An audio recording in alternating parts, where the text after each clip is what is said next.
Pandeglang teh iya urang keur cicing di Pandeglang terek ngaji simkuring mah rek nyaritakeun asal usul Pandeglang. Di Pandeglang teh aya hiji jelema sakti mantraguna. Weh, moal aya tanding. Ngaranna Ki Buyut Papak. Ki Buyut Papak teh moal aya tanding lamun gelut. Moal aya tanding lamun ngamasalahkeun masalah kiai. Kakiaian aya di manehanana, kajawaraan aya di manehanana. Ki Buyut Papak teh boga kaistimewaanana mun dibeulem teu teurat. Heh, urang Pandeglang mana mantap Ki Jamal ulah sambarangan eta. Oke, beres acara urang beulem coba. Moal teurat lah. Moal pati-pati atunya nanti. Ya Allah, nah Ibu Yud Papak teh seorang manusia, orang Pandeglang saktina luar biasa. Kabelah dia na tanding masalah, tanding gelut, tanding segala rupa, boga kamonesan, nyana leleukeunan, nyeun gelang. Tapi nyeun geulangna lain cara zaman kiwari. Belum sanggeus tadi belum diketrokanana make leungeun. Ye, urang Pandeglang mah tulas sambarang. Make leungeun di luhur batu. Eta sanggeus tadi belum ditakolan dibentukeun gelang. Dibentukeun gelang. Sanggeusna dipek-prekan. Ternyata ieu teh horenganan kudu dikacaikeun. Batu nu eta kumanehanana disimpenna di hiji tempat ngaran tempatna eta di Kabayan Cikole. Ayalah kuari disebut Batu Ngamprak. Neangan tempat jang nguluikeun lalakon.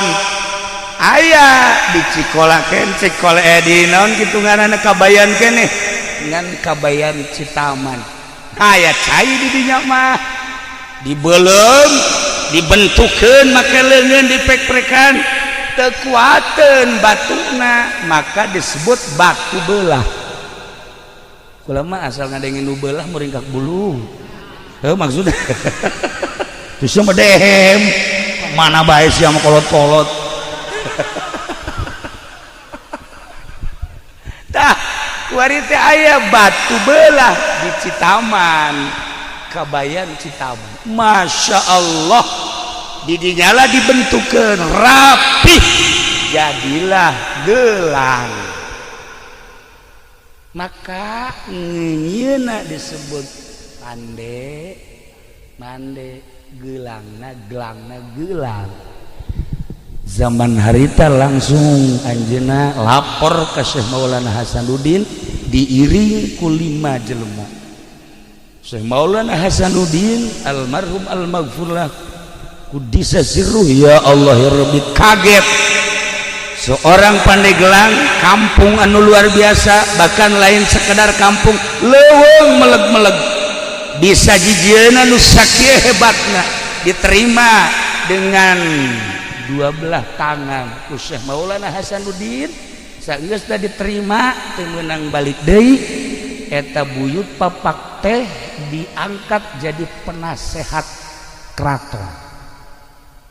Jadi boga sejarah lain lalagaan, maka Pandeglang teh disebutna Panegelang.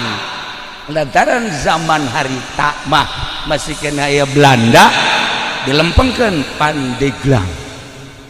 Sebab baheula Belanda mah loba pandendres, pande dan lain-lain sebagainya. Nah, iyalah asal usul Pandeglang. Cek sakaol mah lain kitu. Sasari Hidayatullah teh nyerang Banten, babat Banten nu dititik beratkeun ka Syekh Maulana Hasanuddin pada tahun 1500 berhasil Banten teh dikuasai ku Syarif Hidayatullah tahun 1570. Maka Syarif Hidayatullah teh nitipkeun Banten sebab geus selesai. Kaselesaiana saur Syarif Hidayatullah, alhamdulillah Banten geus jadi milik urang. Terus sampaikan ke Lampung, belah dituna Brebes, Tegal, lain letik-letik keraton Banten teh di Brebes di Tegal, belah dituna Lampung. Masya Allah, Pajajaran teh ieu teh beunang ku Banten. Maka cek Syarif Hidayatullah ieu ngaranna Peni Gelang. Peni teh nyambung, gelang teh gelang, nyambung gelang bahasa kinayah. Maksudnya nyambunglah perpolitikan, nyambunglah perekonomian, dibangunlah ku Syarif Hidayatullah perpolitikan atas nama Banten jeung perekonomianana. Maka Banten teh boga Pandeglang lain letik-letik sejarah. Hebat Pandeglang teh, teman-teman bangga orang jadi orang Pandeglang.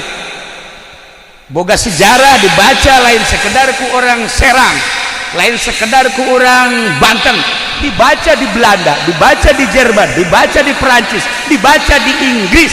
Pandeglang teh sejarah internasional dengan nama Pandeglang seperti itu. Pohara Pandeglang. Tapi cekaruhuna lain kitu Pandeglang teh. Pandeglang teh sawareh mah nyebutkeun ieu teh maksudna dedeleuan anu jelas. Bahasa dedeleuan anu jelas teh negla. Di Pandeglang teh aya hiji lembur ngaranna eta Sang Hyang Herang. Sang Hyang Herang kudu ka amat tah menyebutkeunana. Nanya na bangsa ke modal kos kitu moal nyaho cenah tuh. Di mana lembur Sang Hyang Herang teh? Di dinya teh aya batu. Daerahna rada pasir. Di mana? Herang. Sang Hyang Herang. Itu nyaho jepres ya. Itu sejarah sih bakal ditembak orang Prancis ya. Di mana? Iya, Sang Hyang Herang. Di dinya teh rada pasir. Didinya aya batu gede, batu teh diesian ku 4 jelema. Juruna teh lamun urang kadinya negla katempo ke arah utara, ke arah barat, ke arah selatan, timur, maka disebutna negla. Siapa lamun hayang negla dedeleuan tah ka Sang Hyang Herang. Luar biasa. Maka kolot nyebutna tuh di Paneglaan. Mun hayang ngeuleuh ka mana-mana tuh Paneglaan. Nah eta teh bahasa Karuhun. Sang Hyang Herangna bahasa Karuhun, peninggalan Karuhun. Haju bahasana ge tuh Paneglaan cek Karuhun. Geus Paneglaan teh dilempengkeun jadi Pandeglang. Tilu sia mangajina. Masyaallah nyoret anu bener atuh. Tuh kan, iyalah Pandeglang. Masya Allah.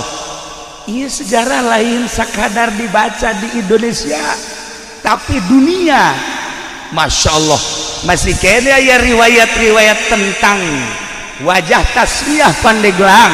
Cuman nu dua deui dianggap dhaif, nu tilu eta mah mu'tamad.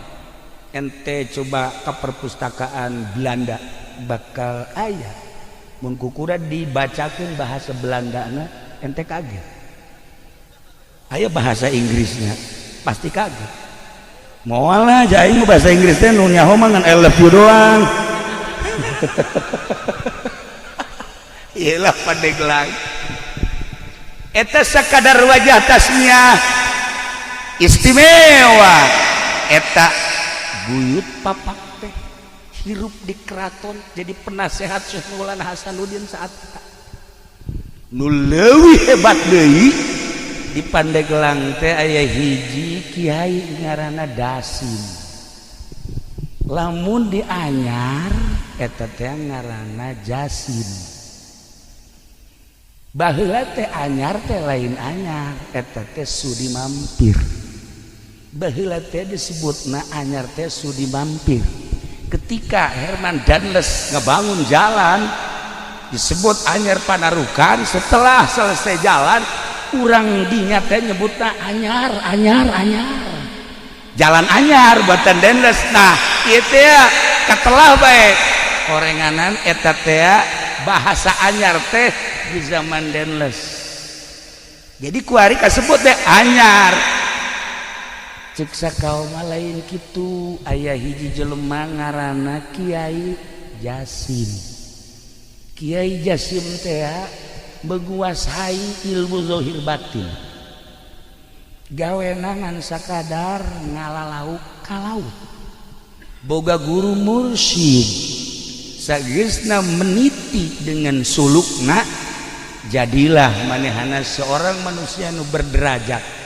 Hiji titip guru mursyidna ngan sakieu hiji doang cek guru mursyidna, jelema nu mere moal kudu susah sakitu. Jelema nu mere moal kudu susah tancepkeun ka jero hate, tanamkan di jero hate, lakeun di jero hate, jeung kudu daek bura beres salila hirup sebab ieu dunia teh bakal ditinggalkeun. Geus lamun ku urang dibikeunan engke bakal kapagih jaga di akhirat. Nya cak guruna teh jelema anu mere moal jadi susah, moal susah ku mere. Akhirna manehanana ibadah di anyar, keur carita anyar heula. Ibadahna nya nama lain sekedar di darat. Di mana-mana beres ngaji ka laut. Di laut jangkar dikahandapkeun, mancing ongkoh, ngajarin ongkoh, tapi sholat ge di luhur parahu terus bae. Jasim luar biasa. Lamun urang nyaritakeun sholat di parahu, aya nu masantren mah cara urang kieu teu kaget. Aya modal ieu. Endek kumaha coba sholat di parahu ayo. Ya di darat ge carang. Ngomong di parahu. Nah iya di parahu ge salat bae. Ya Allah ya Rabbi, mancing dengan sakadar zahirna we hungkul, mancing rek meunang rek henteu ngan lamun bener-bener teu meunang di akhirnya ngadoa, ya Allah ya Rabbi, ulah datang ka abdi poos ieu balik teh hiji dua mah bere ya abdi jasana jang abdi jang fakir miskin lauk nonjol sorangan. Mancing merek menang rek henteu sebabnya nana salat di luhur parahu, tapi rek balik lauk nu mana bae hayang diala, hayang dibawa, sebab lauk eta kan boga aambeula. Saha ieu nu mancing, saha ieu nu di luhur parahu, pasti ieu aing teh digunakeun mangpaat, disodakohkeun, didahar ku balerea, haju dipake ibadah, lauk ge hayangin. Kula kamari mancing jeung ieu ya beneran ieu mah alal hak mancing, masya Allah barang mancing mulung gede sageus meunang suraknya ragag deui lauk emas anu kira-kira 5 kilo teh ragag deui nya kieu bae nanya ka kaula kieu kok ragag deui atuh lauk teh boga aambean tolol atuh nyahoun nya nage. Aduh, kesambarangan lauk waliullah mah lamun mancing lauk rabeng solihin lamun ka laut lauk teh hayang dibawa. Ai si ieu mah lauk nu geus aya ge gocobok indih. Ya Allah ya Rabbi kunaasna teh hirup ngaji. Sholawat atuh maca sholawat. Tah ieu karena Jasim satu ketika di Jasim asal maghrib memeh maghrib keluar dina laut maksudna geussan mancingna sebabnya jadi imam maghrib. Satu ketika ieu aya angin henteu bisa mendarat di laut bae. Masya Allah Gusti abdi teh imam di masjid teh di darat teh lamun eueuh abdi meureun jelema teh paburia ya Allah ya Rabb sementara angin terus niup teu bisa mendarat. Terserah Gusti abdi mah, sebab abdi mah ieu teh diparentah ku Gusti ka modelanana Ki Jasim di masjid Imaman aya, di laut aya. Urang bisa kitu nyandung urang. Geus ya pokona mah moal kanyahoan ku nu kolot, di nu kolot aya di nu gora terus. Haja Gusti pakula menta jampena kae heula Gus. Tenang heula nu kos kitu mau malah diturunkeun. Tuh ya ieu Jasim. Luar biasa Jasim, Masya Allah. Nah satu ketika anjeunna ngadenge di darat teh budak leutik ceurik aya tiluna nu ceurik teh ditanya emakna, "Bi, ieu kunaon budak careurik?" "Hampura Pak Jasim." "Kunaon?"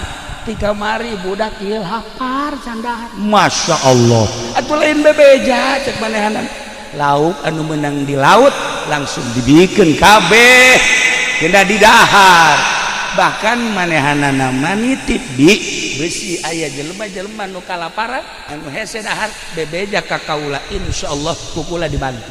Percis ku siapa eta mah kitu mun aya anu cerik bebeja ka kula asal nu cerikna umur 17 tahun cewek deui. Mah bengkol bae jelema heran aing mah. Saiheulah Jasim. Akhirnya Ki Jasim teh terkenal di daerah anyar teh baheula mah sudi mampir keneh ditaluturkeun ku urang dinya boga elmuna naon sih Pak Jasim, Kiai Jasim. Hiji beti guru nu mere moal miskin moal susah ku sebab mere eta beti guru kula dipraktekeun ku urang dinya boga saeutik bikeun boga saeutik bikeun. Masya Allah muyah-mayah berkah asal yakin modalnya yakin ikan nu hese ge yakin nu hese ge yakin.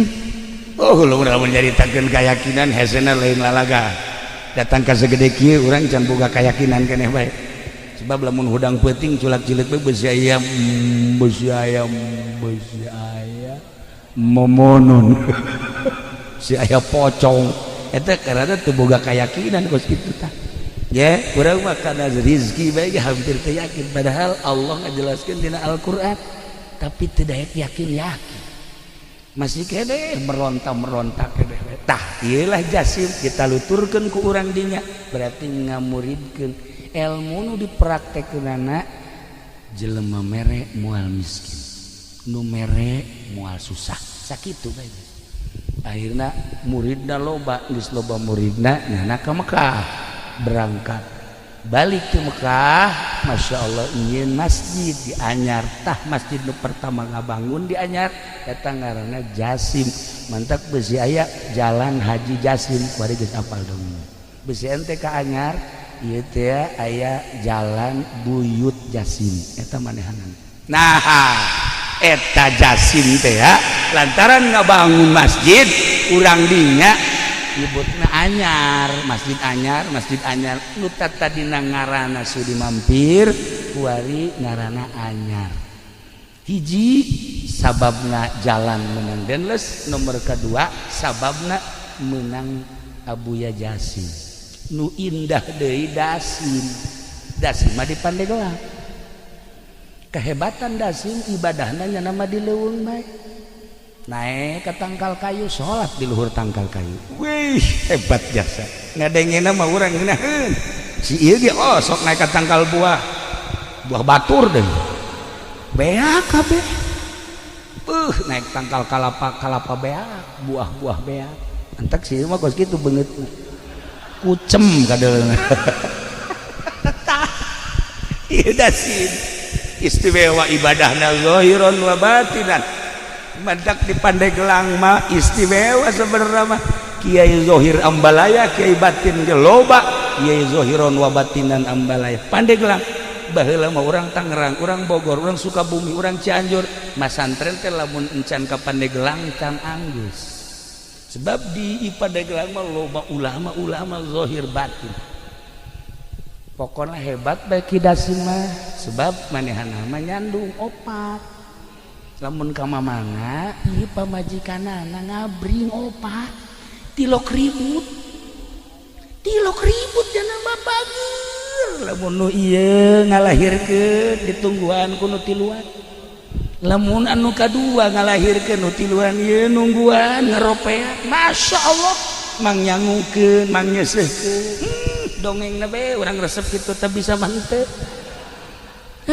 ieu dasim aya di Pandeglang aya hiji jawara urang Tangerang nyabaklah ka Kiai Prawira almarhum almarhumlah kasekong bebeja mal dibejakeun ngaranna sebab eta anak incuna loba keneh ayeuna bebeja mama abdi malah embung ilmu naon hayang ilmu naon tuh hayang ilmu bisa nyandung ulah sia nyandung mah engke eungap ieu dunia nu sakieu legana bakal karasa eungap nyawa sia kolong leuit eungap nyandung leuwih eungap tibatan cicing di kolong leuit sempit sia karasana imah na ngabangun urang tapi urang agag-agagan di kadinya imah nang urang mobil nang urang tapi ketika urang dek balik aya eueuhnya tah leuwih serem tibatan sepaen eta lamun nu kolot nu ngora mah biasa bae sih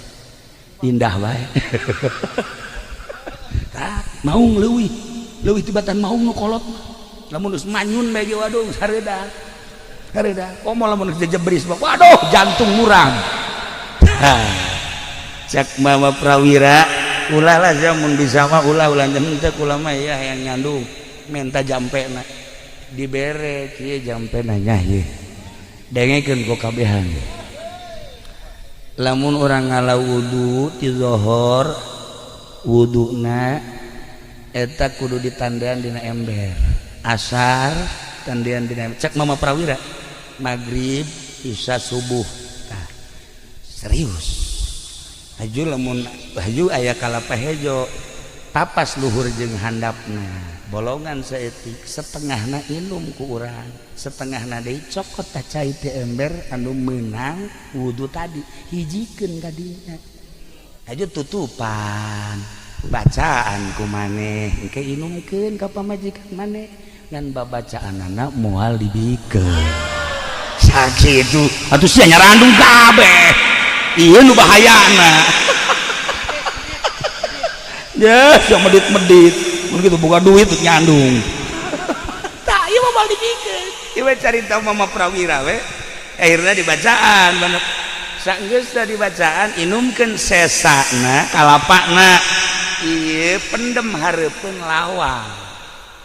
lawang saha lawang imah urang geus insyaallah dilaksanakeun jampena doang nu moal dibikeun tah eta alhamdulillah nu kolot nu ngora kabeh opatana namun ka mamana ngabri akur istimewa we pokona masyaallah ka mamana ya Allah bajuna akur sagalan akur tilok mararah sama sakali eta jampe ti Mama Prawira banjurna luar biasa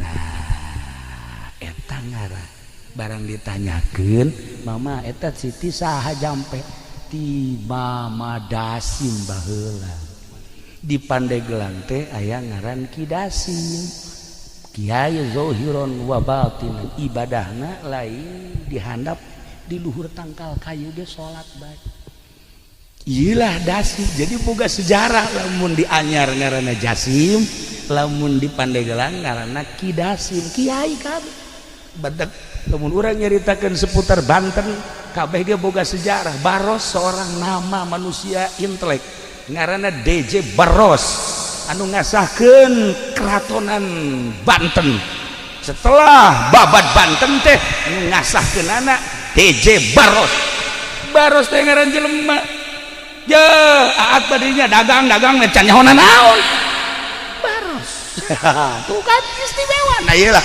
seputar ngaran-ngarana lamun ku urang ditataan kabeh ge aya wajah tasnya Labuan, Anyar, Caringin, terus Karangbolong eta teh aya titi mangsana nu mantak di ngaranan eta teh Pandeglang, Serang termasuk Banten mah geus kacelun ka aun-aun kapancara ka mana-mana ka beja ka unggal negara harapal kabeh tentang Banten nah ieu Pandeglang teh heula ieu teh julukanana nu asli nama Kota Wali. Baheula sempet di zaman Belanda teh disebutna Kota Wali teh. Kabelah dieuna diganti Kota Santri. Kabelah dieuna diganti Serambi Mekah zaman Pak Harto. Kabelah dieuna kuari. Masya Allah, segala rupa aya di Pandeglang. Segala rupa aya di Pandeglang geus pokona mah hese nyaritakeunana. Begal orang Pandeglang. Pamalihan orang Pandeglang, tukang nyandung teu bener orang Pandeglang. Segala rupa orang Pandeglang bae geus anu katangkep di Mekah teh mukimin orang Pandeglang. Wahara. Tapi ulana leuh kituna sejarah kiai-kiai jebolan Pandeglang. Masya Allah. Mantak urang bangga di Pandeglang. Aya Ki Bustomi, aya Abuya Cidahu, kuari seungit. Kiai Mupasir, Mama Ujang di dieu. Deuk ka mana di neangan ilmu teu kudu jauh-jauh. Beakeun ta ilmu Mama Ujang. Ujianana moal beak datang ka Iraha gitu. Tuh Mama kitu ngan Ki Mupasir ente mun hayang zuhud ka ditu. Kalau urang ka ditu belajar kitu, ulah dahar, ulah nginumna saeutik bae. Si ieu sapoe kuat, 2 poe, 4, 3 poe geus kieu bae tah. Iya, mabok zuhud cenah. Ya Allah ya Rabbi, udah gue tinggal bangga na bae ngadenge. Masya Allah kuat amat, itu hebat amat, kiai anu hebat amat. Dan mantap kula wa tanpa sepengetahuan kiai-kiai anu bersangkutan kula wa penting sok kadoakeun, kemudian dihadiahan nu nyaho kabeh ge nu mantap cara rintaeun sebab kulana sok kirim Fatihah ka ieu ge sok ila hadatir ruhi fendi al-Fatihah. Nggak sesuai gitu, asal geus paeh tapi gitulah para jamaah kaum muslimin wal muslimat rahimakumullah. Keistimewaan kidasim teh lain sakadar nyandung, tetapi nyana horenganan seorang bengkong. Nu mantak di Pandeglang mah ilmu bengkong teh aya loba. Tuh pengkong lamun di Garut bengkong. Lamun di orang pengkong, lamun ieu mah pengkor, beda setik lah. Ta eta teh keistimewaan kidasim teh bisa nyepitan, bisa nyundatan. Nyundatanana babacaanana tuh baheula kula boga babaturan diturus. Eta teh almarhum Kiai Haji Hasim kabelah diana bareng jeung kaula di Garut Kiai Haji Tatang. Eta ilmu pengkong nama aya tadi dia diturus tah bakar loba nu ngaralep. Tapi kidasim mah nya nama kidasim lamun nyaba aju aya budak hayang disudatan kadia dicekal doang gitu make ieu doang simpreng beres, make curug doang simpreng beres langsung. Ieu hebat tak kidasim. Dakwah teh lain sakadar ngaji, lain sakadar ilmu batin, kajandung nyandung punyana didakwahkeun encan sampurna lalaki lamun can nyandung sakitu kapan tah gitu kan asal bisa jampena. Lamun teu bisa jampena ya ulah daripada haji urang agag-agagan balik ke mana ya aing balik ke mana ya aing imah nangieun nyana isada di Susamling tempat eta teh beres tah. Tah ieu kidasim da pandai nyundatan haji nyundatanana mun keur teu mawa alat cukup make curug we. Ya Allah ya Rabb. Pernah sih ge nyundatan di talian gini. Manya nyundatan di talian. Beres nyundatan bentak teu bentak-bentak kieu. Salah nyundatan tah bawa ke Sunan Rohmat. Sunan Rohmat teh belajar nyundatan di Kiai Ali Murtado. Balik ka dieu langsung dipraktekkeun ku manehanana. Pohoan nya teu bebeja sakumaha simpreng mah beak kabeh. Atuh pararae jelema. Berangkat deui nya ka Mekah ka ditu. Bebeja ka guruna. Mama, kunaon? Da kukula mah disudatan pararae kabeh jelema. Emang sakumaha nyundatan? Atuh beak kabeh. Ya, atuh manajang pamajikanana. Saya sakeun saeutik atuh. Tah dipraktekeun. Tah ieu Sunan Rohmat Godog. Etalah anu pertama meraktekeun nyundatan yakni bengkong hasil daripada belajar ti Kiai Ali Murtado Mekah. Nah di dia dilanjutkan ku kidasim Jadi Ki Dasim teh boga sejarah hiji ibadahna lain di masjid, lain di musola, di luhur tangkal kayu ge terus bae ibadah. Nomor kedua pamajikanana opat tilok ribut.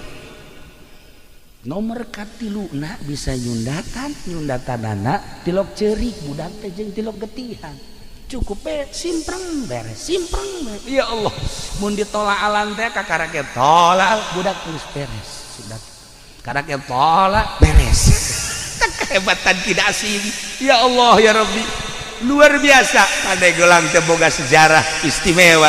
Lamun urang nyaritakeun ahli batin di Pandeglang, almarhum Abah kula sok dongeng ketika masantren di Prakiwai Kiprewira sok milu sekong sok milu jamiahan Kaki Abdul Halim sok tukang mawa kitabna kitab Mama Sekong eta teh nu diajina mah Jamul Jawame beja cak Abah teh kos kitu. Jadi berarti lain sambarangan. Tah Ki Abdul Halim emang kumaha? Ki Abdul Halim mah teu kukubah ngan sakadar hebat mamanehanana pernah satu ketika nyana lempang di jalan kereta tasbehna murag di jalan kereta eta kereta nguik-nguik kan teu bisa maju aya tasbehnya mah wih eta masinis kaget ieu aya naon ieu teu bisa maju barang ditempo aya tasbeh sieun kabeh nyekel tasbeh eta sieun nyekel tasbeh eta barang ditingali nuanieun ieu tasbeh tadi nu liwat mah Kiai Abdul Halim kadinya teh digerokeun bae ya Ki oh bener cenah terus bae ditingali heuh ieu tasbeh kula dicokot kareta maju deui coba tasbeh sia coba aya nyaho ya Allah ya Rabbi da ieu para jamaah kaum muslimin wal muslimat rahimakumullah kitu rek nyaritakeun ngaji sim geuring mah lantaran izin ka kiai-kiai di dieu wirang ka ama cacak-cacak ama masih kuring insyaallah meureun hiji hadis dua hadis mah aya nu apal ngan kulantaran deui aya ama taaduban ka ama embung lah maningan dongeng seputar eta bae mun ku urang dicaritakeun timimiti babad Bantenna terus ka Pucuk Umbuna terus ka Serang terus Pandeglang Labuan aya saha di Labuan teh kaya di urang teh aya Syekh Daud Cibandat aya Syekh Asnawi Caringin beuh belah dina aya Ki Husein Carita geus puguh di Bantenna aya Syekh Maulana Hasanuddin aya Syekh Yusuf ya Allah ya Rabbi kabelah dina aya Ki Abdul Halim aya Mamang Armin Cibuntu Kiai Prawira beuh pohara jasa disusul kuno kamari ieu urang apal Abuya Cidahu Abuya Bustomi jeung saantara urang nyaritakeun baros nyaritakeun Pandeglang mah kaya santri kaya ustad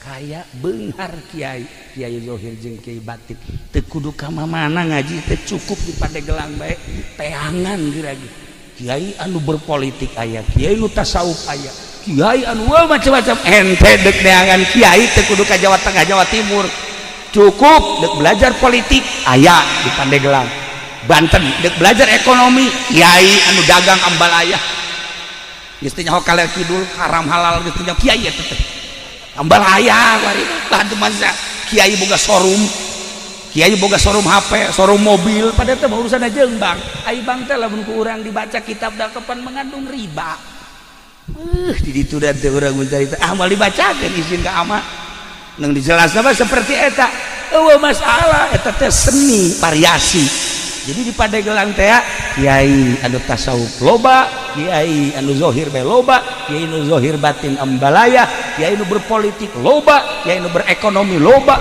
kiai anu berbudaya ge ambalaya. Teu kudu neangan ka mana. Tapi ketika aya seorang habib ahli batin nyaba ka Banten kuari, nyaba ka Pandeglang pernah neteskeun cai mata. Sebab naon? Sebab nyana bisa ngobrol jeung laut. Ketika nyana ngobrol jeung cai laut ceurik nyana. Sebab ieu laut teu katahan deuk naik ka dieu. Gunung Karang hampir-hampir cak habib ahli batin. Nu kukula kuari karandapan habib teh hiji Habib Lutfi, dua Habib Umar, tilu Habib Japat, Habib Sehan, eta bangsa Habib-habib nu waduh aredan. Edan Allah, dari sieu mah edan jahe. kolot-kolot gitu tahu diri mah tuh. Masya Allah. Itu beda jauh tuh. Orang ngobrol seetik ke mana apalin. Hati orang ketebakan. Masya Allah kadang muringkak bulu dah. Tapi ayah satu kebanggaan. Masya Allah indah jasa orang mun kapanggih jeung Habib nu model kos gitu. Ngarasa handap diri orang ketika orang amprok jeung Habib begitu.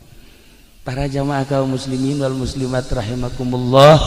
Iyalah cerita seputar Pandeglang, seputar Kiai. Ingat di Pandeglang ayat 2 hiji Dasim di daerah dia, 2 Jasim di daerah Anyar. Ilmu anu terus kebelah dieuna dimuridkeun ialah ilmu ti Syekh Mansuruddin Cikadueun anu baheula nyekel satoriah salah sahiji anu muncul kebelah dieuna Rifaiyah kabelah dieuna Qadiriyah wan Naqsabandiyah. Geus lamun jelema nyekelan kos kitu insyaallah moal daekeun ngadahar duit ti pamarentah. Beteng teh dijaga besi petingna teu bisa tahajud sebab urang ngadahar duit ti pamarentah ulah loba ti bupati baheulanan. Petingna hudang mah hudang tapi ieu kekereucuman teu bisa pas gitu. Eta hese tadek nobatanana kos kitu teh. Ieu mah urang ngobrol pada santrina bae supaya urang ulah daek ngadahar duit bupati aya leutik mah. Tuh kan sama katarak wae hayang kan ja. Doh mantak ieu kadaleuna sinaran eta leleb teuing. Itulah para jamaah kaum muslimin wal muslimat rahimakumullah. Moal dilanjutkeun cerita-cerita selanjutnya jeung ngajina ge geus teu kudu make hadis jeung Al-Qur'an, cukup cerita seputar Pandeglang. Jang cecekelan urang besi aya nu can apal wajah tasmiyah titi mangsa tentang Pandeglang. Jeung aya 2 kiai cikal bakal anu istimewa selain daripada ti Kesultanan Banten korenganan aya. Ngan ingat ieu keturunan-keturunan Banten nu baheula mun asli ieu tembak baheula ku Belanda. Sebab jelema nu asli keturunan Banten teh boga ruhul jihad anu tinggi anti Belandana teh nampak dicatat dina sejarah kiai anu anti Belanda nyawa tarohadana. Nah dengan tak nu arasli teh ka kampung teu nyebutkeun keturunan Banten, teu nyebutkeun keturunan Cirebon. Sebab lamun kanyahoan zaman Belanda tembak dibuing seret maka dilanjutlah ku anu bangsa rada semis eueuh masalah nu aslina ge aya ngan nu bodoh. Maksudna zaman Belanda lamun nu pinter keturunan nu asli tembak tapi lamun keturunan asli bodoh masalah. Sebab naon moal aya jihadan. Sebab jihad ge moal didarajekeun nu hebat eta kan jelema na keturunanna istimewa kemudian ruhul jihadna pasti tinggi pinter ngomong sakecap dua kecap ditaluturkeun ku jelema perang teh ya ieu teh kumaha pemimpin. Urang lamun nyaritakeun baheula masyaallah Ki Ahmad Khatib terus ka belah ditu da sejarah-sejarah Banten urang teh tergugah hati. Terus di Banten mah moal eureun kuari teh kuari Belanda teh nu paling ditingali sa Indonesia hanya 3. 1 Banten, nomor kedua Makassar, nomor katilu Madura. 3 daerah eta mah geus bae pokona orang Belanda per detik ieu masih kena naliti. Banten, Makassar, Madura. 3 eta mah geus lain lalagaan geus. Masyaallah. Sebab lawan aya andil orang Makassar di Banten. Aya andil orang Banten di Makassar, aya andil orang Banten di Madura, aya andil orang Jawa Timur bukan Madura Jawa Timur di Banten. Nu 3 eta mah persatuanana luar biasa. Nu mantak menang ge babat Banten dibantulah ku orang-orang tersebut. Maka sampai ayeuna orang-orang Belanda, Inggris, Prancis neliti saha nu bergerak di Banten. Siapa orangnya? Saha nu bergerak di Jawa Timur? Siapa orangnya? Saha nu bergerak di Makassar? Saha jelemana? Sampai ayeuna masih kena diteliti keneh bae. Kitulah para jamaah kaum muslimin wal muslimat rahimakumullah. Simkuring ngarasa bingah, biasanya baka dieu ngarah-rah ieu kalau surur ka rencangan simkuring ieu teh.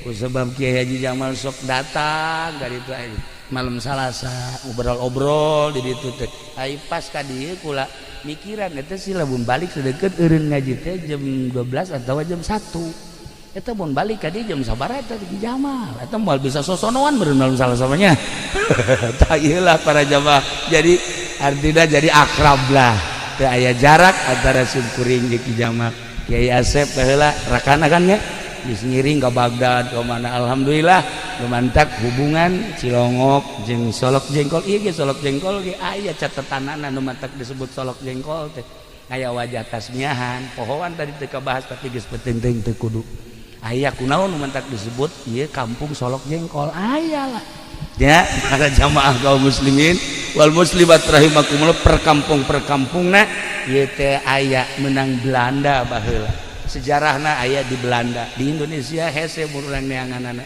jadi mun hayang apal urang kudu ke Belanda ka ditu hese nah gitulah malam ieu alhamdulillahirabbil alamin jang menggugah sejarah ternyata Pandeglang lain sakadar daerah biasa-biasa kaya dengan potensi-potensi anu berjuang di keagamaan sampai ayeuna Pandeglang tetap diperhitungkeun kiaina jeung santrina ulah dikira Pandeglang lamun geus turun we ka Jakarta wah urang Jakarta sarieun beak sapi beak pasar beak urang Pandeglang itulah ya jadi malam ieu sakadar membuka supaya tergugah hati urang-urang Pandeglang supaya neruskeun sepak terjang leluhur urang sepak terjang karuhun-karuhun urang anu ibadahna nu ditataan kiai-kiai aya catetanana di Labuan aya kiai sabaraha kiai hebat di Anyar sabaraha Caringin aya sabaraha terus ke belah dieu ka Serang aya sabaraha Pandeglang aya sabaraha wah istimewa nu panglobana di Pandeglang di dieu gitulah seputar tentang Pandeglang hatunan kitu garada simkuring hapunten tina samudaya kalepatan sareng kakiranganana urang doakeun ama mudah-mudahan dibere kakiatan ku Gusti Allah Kiai Jamal sekeluarga mudah-mudahan dipasihan kanugrahan ku Gusti Allah kitu keneh keluargana Kiai Asep jeung sajabana sadayana mudah-mudahan aya dina rahmat Allah Subhanahu wa taala urang nu haladir di dieu di berbagai elemen mudah-mudahan sami-sami aya dina tangtaingan Gusti Allah Subhanahu wa taala doakeun simkuring insyaallah ngadoakeun urang pada silih doakeun dalam rangka li'ilai kalimatillah sekemampuan urang pondok pesantren anu dakwah mimbar anu di pemerintahan anu di perekonomian hayu pada babarengan dakwah menuju ridho Allah Subhanahu wa taala terakhir putra Kiai Haji Jamal anu di sekitar urang doakeun mudah-mudahan janten jelema anu sholih bisa neruskeun ramana akina jeung uyutna ka dituna dalam rangka li'ilai kalimatillah sakitu ti simkuring hapunten tina samudaya kalepatan sareng kakiranganana wallahul muwaffiq ila aqwamit thoriq wassalamualaikum warahmatullahi wabarakatuh.